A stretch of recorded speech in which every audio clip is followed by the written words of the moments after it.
नमस्कार, स्वागत है आप सभी का एनएफ न्यूज पर। मैं हूं आपके साथ रोहित। शर्मिष्ठा पनोली को 1500 किलोमीटर दूर से उठा ले गई बंगाल पुलिस, और उसके साथ फिर क्या कुछ हुआ, किस तरीके से उसे थोड़ी सी भी राहत नहीं है। मानवाधिकार की जो चीजें हैं, जो जरूरी चीजें हैं, वो भी उसको कस्टडी में नहीं मिल रही हैं और ट्रीट इस तरीके से किया जा रहा है जिसके बाद बवाल मचा है। इसी बीच वजाहत खान नाम के भी शख्स की चर्चा है जिसने शर्मिष्ठा पनोली के खिलाफ एफआईआर दर्ज करवाई थी। उसको ममता सरकार या उनका प्रशासन ढूंढ नहीं पा रहा है। खबरें तो यहां तक हैं कि वो लापता हो गया है। पिता का दावा है कि अब उसे धमकियां मिल रही हैं। अब पूरी खबर क्या है, इसी पर चर्चा करेंगे। उससे पहले एक वीडियो सुना देते हैं आपको, और उस वीडियो को सुनाने के बाद फिर चर्चा की शुरुआत करते हैं।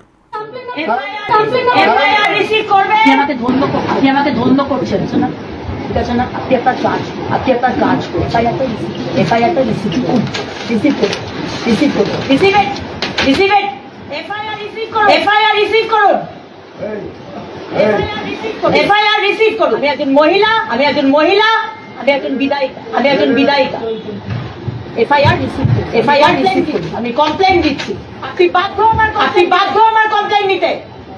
আপনারা দেখুন পশ্চিমবঙ্গের অবস্থা দেখুন। একজন বিধায়িকা এসে কমপ্লেন দিচ্ছে না পুলিশ অফিস। বলছে আমি কমপ্লেন নিতে পারবো না।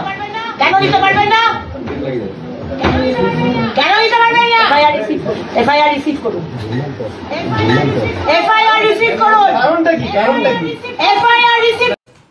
पंकज जी, ये क्या कुछ चल रहा है? ये एफआईआर दर्ज करवाई गई है वजाहत खान के खिलाफ हिंदू धार्मिक आस्थाओं को ठेस पहुंचाने के आरोप में। लेकिन बंगाल पुलिस वजाहत खान के खिलाफ एफआईआर दर्ज नहीं कर रही। वजाहत खान ने हमारे कारू कामाख्या, जो कि बहुत बड़ा तीर्थ है, उसके बारे में आपत्तिजनक टिप्पणी की और यहां तक के बता दिया कि हिंदू जो हैं वो योनि की पूजा करते हैं, या फिर भगवान श्री कृष्ण के बारे में बहुत गलत शब्द इस्तेमाल किया कि वो वुमेनाइजर था, तो 16,000 पत्नियां थी तो क्या करता, मतलब वो बताने लायक नहीं है। तो उसे ढूंढ क्यों नहीं पा रही बंगाल पुलिस? 1500 किलोमीटर दूरबीन लगा के देख रही थी क्या? शर्मिष्ठा को आते उठा ले गई। अरे ढूंढ नहीं पा रही है ये बात नहीं है, जानबूझ के छुपाया हुआ है उसको। आप समझ नहीं रहे? ये उसी तरह का केस है कि संदेशखाली में हम लोग चिल्ला रहे थे और वो संदेशखाली का दरिंदा इनको नहीं मिल रहा था, सब मिल रहा था।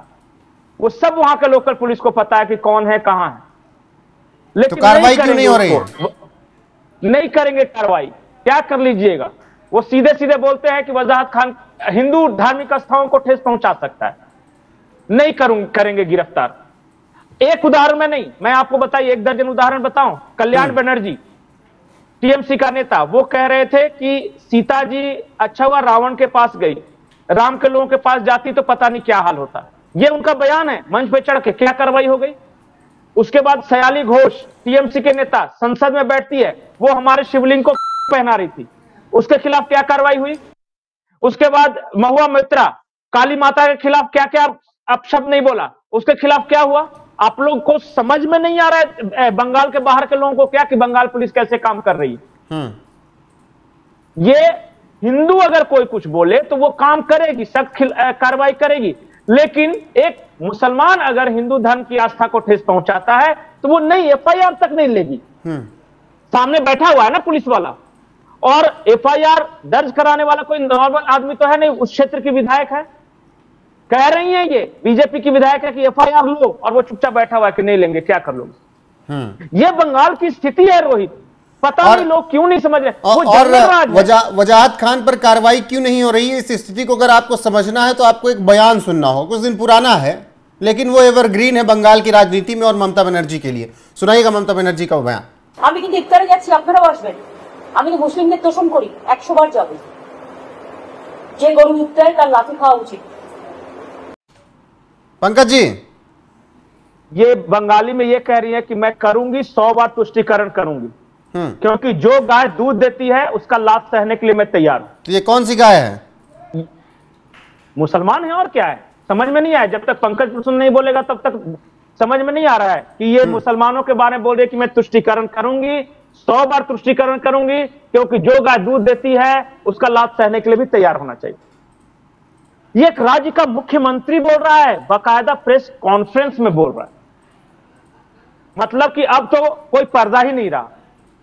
पहले तो तुष्टीकरण के आरोप लगते थे, सामने वाला कहता था कि ऐसी बात नहीं है, मैं नहीं कर रहा हूं या कर रही हूं। अब तो खुलेआम कह रहे कि हां मैं करूंगी तुष्टीकरण। और क्या कर लोगे तुम? यह चैलेंज है, यह चैलेंज है केंद्र सरकार को, इस देश के हिंदुओं को, कि करेंगे वो तुष्टीकरण। बताओ तुम्हारी क्या औकात है, क्या कर लोगे तुम? अगर हिंदू के रूप में पैदा हुए हो तो चुपचाप अपने बीबी को और बच्चों को जाके मॉल में पिज्जा खिलाओ, यही तुम्हारी औकात है। और सैलरी गिनो महीने के अंतिम दिन में कि आई कि नहीं आई, इससे ज्यादा चू चपड़ मत करना, क्योंकि तुम्हारी पॉलिटिकल औकात नहीं बची इस देश में।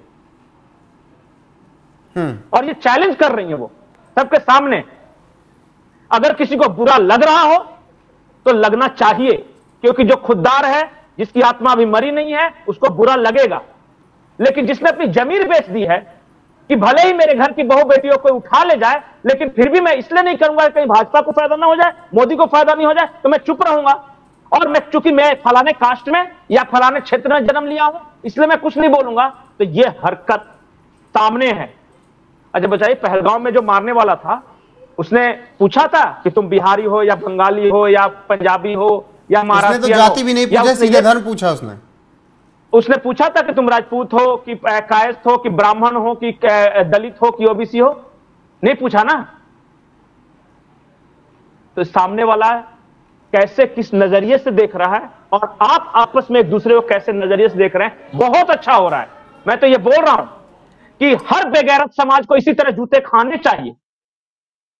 अगर आज हिंदुओं को अगर भगाया जा रहा है, अगर कहीं से बंगाल से या कश्मीर से, तो वो ठीक हो रहा है, क्योंकि जिसका खून मर गया है ना, जिसकी जमीन मर गई है, उसके लिए धरती हमेशा छोटी पड़ती है। भागो, कहां तक भागोगे? लेकिन वजाहत का परिवार तो कह रहा है कि उनका बेटा निर्दोष है, धर्मनिरपेक्ष है। अरे परिवार धर्मनिरपेक्ष और निर्दोष बोलेगा क्या? शर्मिष्ठा का परिवार कह रहा है, तो इसको तो उठा के ले आए। कभी शर्मिष्ठा के बारे में पूछा? इस एक लड़की है ये, इसको गंदा टॉयलेट तक, इसको किडनी का बीमारी है, इसको टॉयलेट तक नहीं देने हैं, और कह रहे हैं कि वजाहत को आज से गिरफ्तार नहीं कर पाएंगे। ये आपको लगता है कि वो लोकल लड़का है, उसको समझ में नहीं आ रहा वहां पुलिस का फुल प्रोटेक्शन है? बंगाल पुलिस इतनी तत्पर ना हो, करेगी भी नहीं। नहीं अच्छा बताइए, बंगाल पुलिस लोकल में बहुत ज्यादा मजबूत ना हो। बंगाल पुलिस को सब पता रहता है और सब करती है, लेकिन उसको करना नहीं है। मैं आपको बताया था कि वो संदेश खाली वाला, उसका मैं नाम भूल गया, जो दरिंदा था, वो एक दिन पहले थाने में बैठ के नेगोशिएट कर रहा था कि मेरा सरेंडर होगा तो कैसे होगा। और हम पूरा दिल्ली का मीडिया से लेके पूरा देश का मीडिया, कहां है वो, शेख शाहजहां शायद नाम था उसका, शेख शाहजहां, ये चिल्ला रहे थे और वो वहां बैठ के ये कर रहा था। आपको समझ में नहीं आ रहा है, बंगाल का एक अलग फीलिंग्स है। वहां टीएमसी मतलब पुलिस भी टीएमसी है।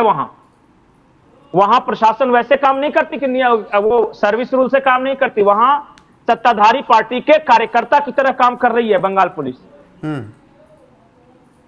और कोई कुछ नहीं कर सकता। और मैं बार बार एक उदाहरण बताता हूं कि वहां पे फ्री एंड फेयर इलेक्शन, आप बहुत ज्यादा सीआरपीएफ भर दोगे या बीएसएफ भर दोगे ना, तो शहरों में तो करा लोगे बाबू, लेकिन गांव में जहां तक पकड़ है उनकी, और उनकी मैं शब्द इस्तेमाल कर रहा हूं इन्वर्टेड कॉमा, ये टीएमसी के लिए नहीं है, खास बिरादरी के लिए है। वहां जाके आप निष्पक्ष करा लोगे क्या? मार देगा बम घर में बना के। मैं आपको उदाहरण बता रहा हूं, ये कालिया चक वाला इलाका है ना, एक बार गई थी बंगाल पुलिस किसी अपराधी को पकड़ने के लिए, थाना फूंक दिया था।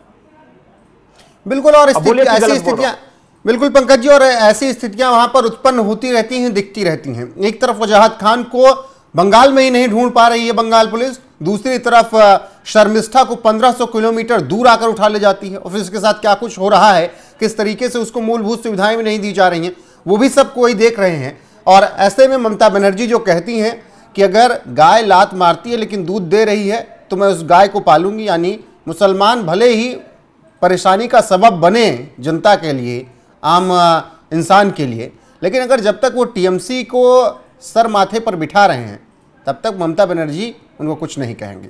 बाकी आप लोगों की राय क्या है इस पर कमेंट में जरूर बताइएगा। पंकज जी, आपका जुड़ने के लिए बहुत बहुत शुक्रिया। नमस्कार।